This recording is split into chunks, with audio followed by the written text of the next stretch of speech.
అసెంబ్లీలో రెవెన్యూ శాఖలో pending కేసులపై Janasena MLA Sundarapu Vijay Kumar ప్రశ్నకు రెవెన్యూ శాఖ మంత్రి అనగాని సత్యప్రసాద్ సమాధానమిచ్చారు. ఇప్పటికే రాష్ట్రంలో పెండింగ్లో 32,970 రెవెన్యూ కేసులు ఉన్నాయన్నారు. 2016 నుండి 2020 వరకు 17,291 కేసులు, 2021 నుండి 2025 వరకు 12,434 కేసులు నమోదయ్యాయని తెలిపారు. ఇక పెండింగ్ కేసుల పరిష్కారానికి ప్రత్యేక చర్యలు చేపట్టనున్నారు. ప్రతి జిల్లాలో హైకోర్టు కేసుల కోసం లైజనింగ్ ఆఫీసర్ నియమించామని పేర్కొన్నారు. ఇక జిల్లా స్థాయిలో కలెక్టర్ నాయకత్వంలో లీగల్ సెల్ ఏర్పాటు చేశామన్నారు. రైజనింగ్ అధికారులు కుమ్మక్కైతే కఠిన చర్యలు తప్పవని హెచ్చరించారు. భూ వివాదాల్లో తప్పు చేసిన కొందరు అధికారులపై ఇప్పటికే చర్యలు తీసుకున్నామని చెప్పారు. ఇక కూటమి ప్రభుత్వ చర్యల కారణంగా పెండింగ్ కేసుల సంఖ్య తగ్గుతున్నాయని వెల్లడించారు. మనం ఒకసారి చూసుకుంటే ఇయర్ టు ఇయర్ వేలల్లో అంటే మనం చూసుకుంటే 2005 వరకు అయితే 10,000 పెండింగ్ ఉండిపోయినాయి అధ్యక్ష. 2011-15లోనైతే 1,800 అయ్యొచ్చు. 16-20 వరకు అయితే 17,291 కేసులు అధ్యక్ష. తక్కువ కాదు అధ్యక్ష. అది 21-25 మధ్యలో 12,434 అధ్యక్ష.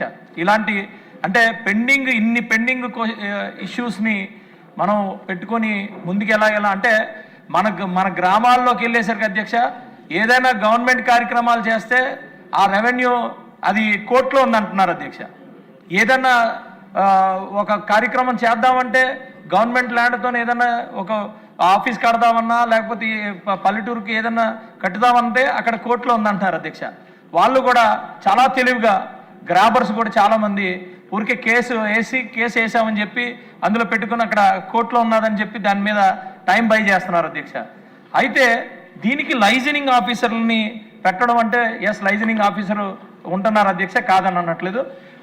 మీరు కూడా మన జిల్లాలో ఆ లైజనింగ్ ఆఫీసరు ఆయన ఇదేంటనే దాని మీద మీరు డిడిఆర్సీలో కూడా మాట్లాడడం జరిగింది. సంతోష్ అనే ఒక విఆర్ఓ ఇక్కడ హైకోర్టులో లైజనింగ్ ఆఫీసర్ ఉంటే మీరే పూర్తిగా ప్రూఫ్లతో పాటు ఆ రోజు కలెక్టర్ గారు ముందు పెట్టడం కూడా జరిగింది. ఆయన్ని తర్వాత కలెక్టర్ గారు తొలగించడం కూడా జరిగింది అధ్యక్ష.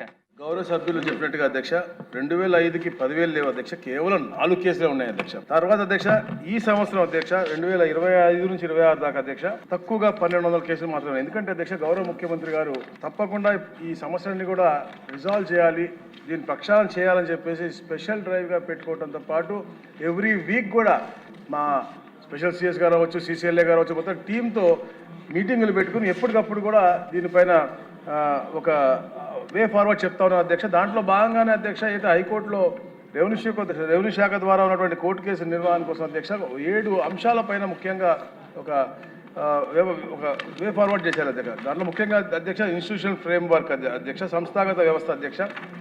రెవెన్యూ శాఖ తన కోర్టు కేసులను అడ్వకేట్ జనరల్ కార్యాలయం మరియు ప్రభుత్వ లీడర్ సమన్వయం చేసుకుంటూ ఉంటుంది అధ్యక్ష. భూమికి సంబంధించిన ముఖ్యమైన అంశాలు మరియు విధానపరమైన అంశాలకు సిసిఎల్ఏ గారు, జిల్లా స్థాయిలో జిల్లా కలెక్టర్లు, ఇక కింద స్థాయిలో ఆర్టీఓలు వాళ్ళు పారావైజ్ రిమార్క్స్తో పాటు రికార్డులను కోర్టు ఉత్తర్వులు మనం అమలు చేయడం కోసం చేస్తూ ఉంటారు అధ్యక్ష. మరి ముఖ్యంగా అయితే పెద్దలు చెప్పారో లైజనింగ్ మెకానిజం గురించి అధ్యక్ష. ప్రస్తుతానికి 26 జిల్లాలు పాతగా అనుకుంటే 26 జిల్లాలు కూడా 26 లైజనింగ్ ఆఫీసర్స్ పెట్టారు అధ్యక్ష. ఎక్కడన్నా వాళ్ళు తప్పులు చేసి ఉంటే మీరు తప్పకుండా మా దృష్టికి తీసుకొస్తే వారిని తప్పించి ఎవరైతే అనుభవం ఉన్నటువంటి వారు, ఎవరైతే ప్రభుత్వం మేలు చేయాలి, ఎలా అయితే పాజిటివ్గా వైబ్రెంట్గా గవర్నమెంట్ పనిచేస్తుందో దానికి అనుగుణంగా పనిచేసే వాళ్ళు మాత్రమే పెడతాం తప్ప ఎక్కడ తప్పు చేసే వాళ్ళు పెట్టాం అధ్యక్ష. వారు కోర్టులో ఈ మన పీడర్లకి మన గవర్నమెంట్ అధికారులకి అనుసంధానం చేసుకుంటూ ఎక్కడ కూడా ఎక్స్ పార్టీ ఆర్డర్స్ రాకుండా చూడటం కోసం ముఖ్యంగా వాళ్ళు చేసే పనులు అధ్యక్ష. అలాగే డిస్ట్రిక్ట్ లెవెల్ లీగల్ సెల్స్ కూడా పెట్టాం అధ్యక్ష. ప్రతి జిల్లాలో కూడా అధ్యక్ష జిల్లా కలెక్టర్ పర్యవేక్షణలో ఈ ప్రత్యేక లీగల్ సెల్ ఉంటుంది అధ్యక్ష. ఈ లీగల్ సెల్ కోర్టు నోటీసుల స్వీకరణ నుంచి వారి ఆదేశాలు పర్యవేక్షించడం, సకాలంలో దాఖలు చేయాల్సిన మన పిటిషన్స్ కానీ ఇవన్నీ కూడా చూసుకుంటూ ముఖ్యంగా కంటెంప్ట్ ఆఫ్ కోర్ట్ అనేది రాకుండా ఉండే విధంగా అది చూస్తూ ఉంటుంది అధ్యక్ష. అది ముఖ్యంగా ఇంకోటి అధ్యక్ష ఇంతకుముందు చెప్పే అధ్యక్ష Andhra Pradesh online litigation case management system అధ్యక్ష. ఈ పోర్టల్ ద్వారా అధ్యక్ష శాఖలో దాఖలైన పిటిషన్లు పోర్టల్లో అందుబాటులో ఉంటాయి అధ్యక్ష. ఏది ఉన్నా కూడా దాన్ని పారావైజ్గా రిమార్క్స్ తీసుకోవడం, అలాగే కౌంటర్ అఫిడవిట్లు డిజిటల్ రూపంలో ఈ పోర్టల్ ద్వారా మనం అప్లోడ్ చేసుకోవచ్చు అధ్యక్ష. క్లారిఫికేషన్ తీసుకోవచ్చు అధ్యక్ష. దాఖలు చేసినటువంటి అఫిడవిట్లను సంబంధిత అధికారుల పర్యవేక్షణ మరియు అమలు కోసం చూసుకోవచ్చు అధ్యక్ష. Please subscribe to YK TV Network. Please subscribe to YK TV. Please watch YK News. Don't forget to subscribe YK News channel.